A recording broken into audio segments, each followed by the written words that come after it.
pembahasan mengenai transaksi forward. Masih di kasus yang sama, yaitu jurnal di tanggal penyelesaian atau 12 Juli di Bank PEM.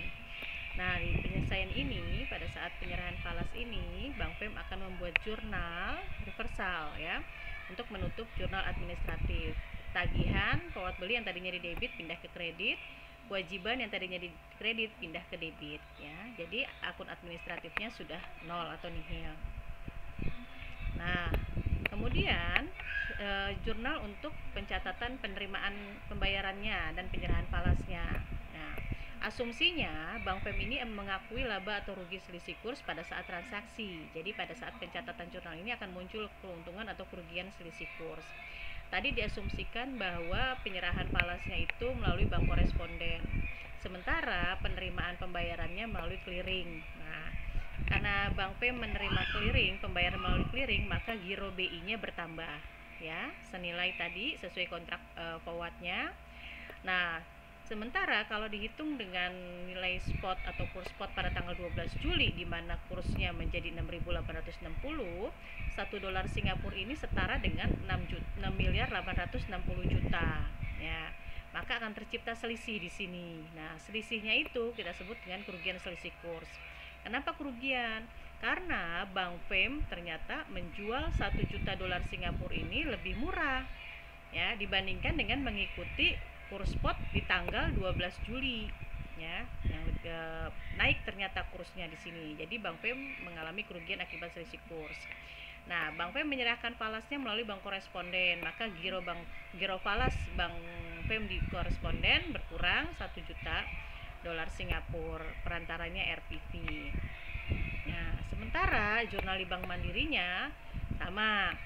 Bank Mandiri selaku pembeli dolar Singapura, maka dia memiliki tagihan dolar Singapura kepada Bank PEM. Di sisi lain, dia memiliki kewajiban membayarkan 6.850 juta kepada Bank PEM.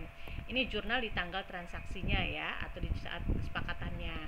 Nah, jurnal di tanggal penyelesaiannya 12 Juli sama, Bank Mandiri juga membuat jurnal reversal.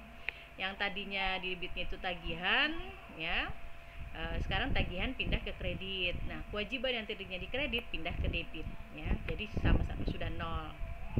Nah, sementara jurnal untuk mencatat penerimaan falasnya dan pembayarannya tadi sama, Bank Mandiri membayarkan melalui clearing, maka giro BI-nya Bank Mandiri akan berkurang senilai transaksi forwardnya 6.850 juta. Nah, sama seperti Bank PEM, ternyata 1 juta dolar Singapura ini kalau dinilai dengan kurs spot pada tanggal 12 Juli itu nilainya setara dengan 6.860 juta. Maka ternyata Bank Mandiri membeli 1 juta dolar Singapura ini dengan harga lebih murah ya. Nah, selisihnya berapa? 10 juta. Nah, ini yang disebut dengan keuntungan selisih kurs. Sementara Bank Mandiri memperoleh falasnya melalui bank koresponden. Giro Bank Mandiri yang ada di bank koresponden bertambah 1 juta ya, RPV dolar Singapurnya 1 juta ya. Itu contoh transaksi forward. Nah, berikut lainnya. Contoh transaksi forward. Tanggal 4 April seorang nasabah akan melakukan pembayaran transaksi barang impor sebesar 1.000 USD pada masa 3 bulan yang akan datang. Nah, nasabah ini mendatangi Bank X untuk melakukan transaksi forward 3 bulan ya, dengan penawaran yang ditawarkan oleh Bank X sebagai berikut. Kurs spot atau kurs pada saat itu pada tanggal 4 April 12.000. Kesepakatannya melakukan kontrak forward berada di kurs spot di level 12.300. Sementara karena transaksinya ini untuk 3 bulan yang akan datang, ternyata asumsinya kurs spot untuk 3 bulan mendatang itu asumsinya 12.500. Ini hanya contoh ya. Nah, jika nasabah setuju dengan quotation yang ditawarkan oleh Bank X, maka transaksi ini bisa berlanjut ya untuk kontraknya 3 bulan. Artinya penyerahan mata uang oleh nasabah dilakukan 3 bulan yang akan datang. Begitu pula penyerahan falasnya, di mana nasabah akan membeli dolar 1.000 USD ini dengan menggunakan rupiah pada kurs forward 12.300. Nah, karena ini akuntansi bank, maka kita fokus membuat jurnal di Bank X saja, yang nasabahnya tidak perlu membuat jurnal. Nah, berarti nasabah akan menyerahkan uang ke Bank X sebanyak 1000 USD kali 12.300 sama dengan 12.300.000.